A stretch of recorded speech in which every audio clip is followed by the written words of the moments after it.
FM 100, it's the moment of truth. We have Steven Tyler on the phone. Hey, Ron. Hey, Michelle. What's going on? Oh, everything and nothing? Come on, I'm in L.A. I'm in La La Land. Nothing wrong with La La Land. Absolutely not. I come back here, generate my, recharge my batteries, find out what's on the table next. I love it.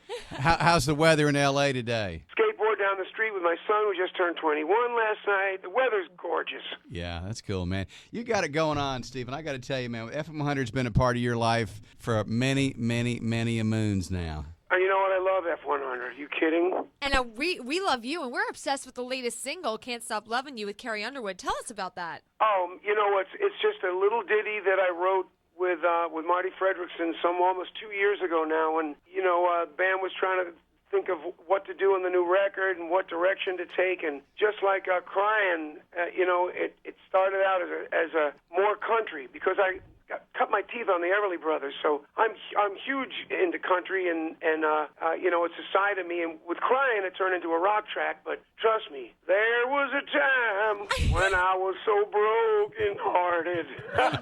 I love you. That sounds like Roy Orbison to me. I know it, but you know what? That was it. It was Roy Orbison, Everly Brothers. That whole contingent was how I grew up, and so this song, it just happened to pop out, was and I can't stop loving you. And we wrote it, and we sat on it for a couple months and sat down with the guys and thought, what if we just call up Carrie? I just did the Country Music Awards with her, and I just simply called her. I made that one phone call. I said, where are you in the world? As I do with most artists, I don't know where they are. And she goes, I'm in L.A. and I'm leaving tomorrow. I went, what?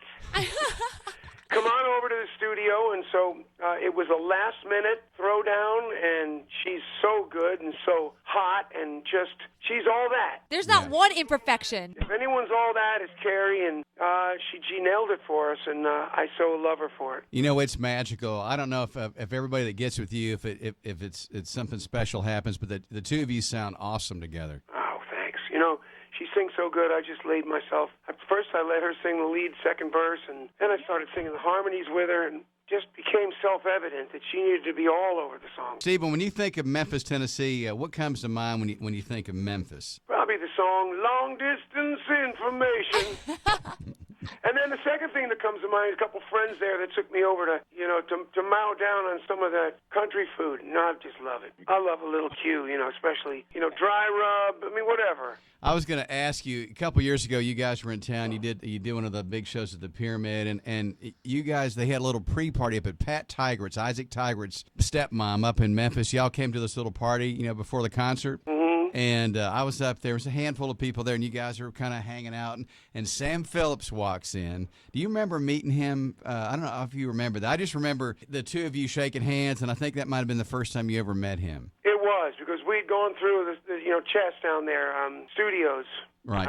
And he wasn't around at the time, and I just stood in the room, and my brain started scrolling all the history, and I about lost it. And then to meet him was unreal. What a bit of history. It's like going back, and it's like walking out of the lobby after seeing Lincoln, and there he is sitting in a chair with his wife and shooting the breeze with him for about 10 minutes. A lot of people want to know if you're coming back to Memphis. What is next for Aerosmith? Is there going to be a tour, and are you coming here, man? There is. We're doing in April, the end of April, we're going over doing the first show ever in the Aucklands. We've never been there. I want to go see a platypus. And then we're heading over to Australia, get 4 gigs in Australia, and I get to 2 days off, go dive the Great Barrier Reef. I want your life.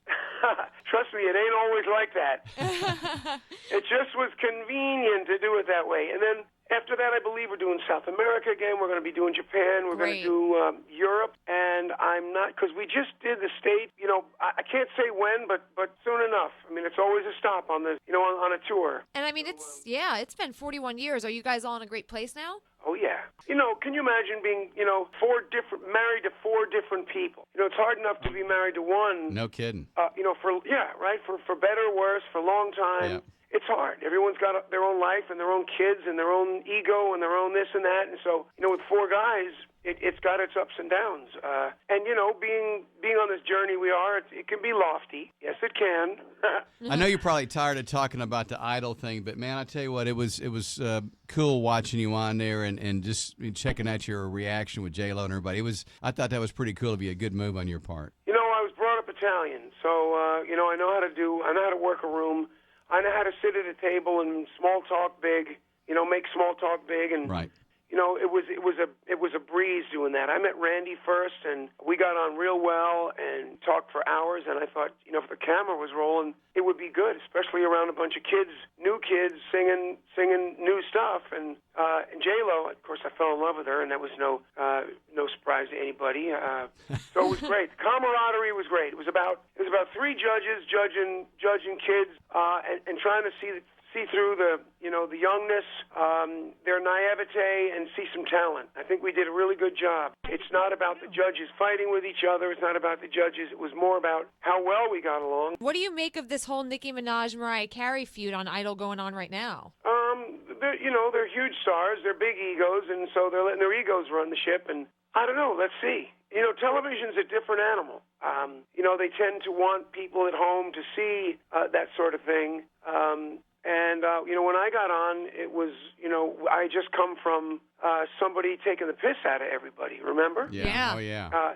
And they I'm sure they wanted me to be more like that, but, I grew up, as I say, I like to see through the crap and find the talent. I think we did a good job. Yeah. Amen. That's the way to live. And Ron's making fun of me because I was reading your tweets and Facebook posts, and every single one is in caps. Why do you do that? Because I imagine, Steven, this is what I imagine, okay? Okay, yeah. I imagine the demon of screaming, and every tweet I see, I imagine you sitting down at a chair. I mean, I see this. Great people, great cause, great night. Ah! You know what? A lot of people do. They say, why are you're screaming at me? I said, no, I'm not. It's because when I'm tweeting, I put it in caps so I can see and not have to squint. But, oh, yeah, I am definitely an excitable child. I'm like, is it because he's a demon of screaming and he's just trying to make a point? Because I see it. Nah. You know what? I'm going to tone it down a little. The next tweets, when you see it like that, then I'm going to get a barrage from people saying, why are you talking quiet? Exactly. You'll miss me when I'm quiet, my favorite saying. I will miss you when you're Steve, quiet. cornball question, but if you could sit down tonight at anywhere you want to have dinner and just kind of hang with somebody that's dead or alive, who would you like to park it with and just sit down and talk about stuff for a couple hours? Who would it be? You know what? I would really love to sit down with Ring of Fire with Johnny Cash. That would be huge. God. I would love to just to pick his brain about life and how he saw it and what he did. Because I think for those of us that are adventurous, a little more than we're all outlaws and right. And we live a beautiful life and we walk out on stage at Madison Square and are expected to go bowling the next night. It's kind of hard. It's kind of hard dealing with those kind of ups and downs. You don't come off the stage at Madison Square Garden and do a crossword puzzle. I mean, some do, but my keel isn't that even. I like to, put a big-ass engine on the back of my boat and take off, at times. And I would love to talk Johnny Cash. He lived it. He lived it well.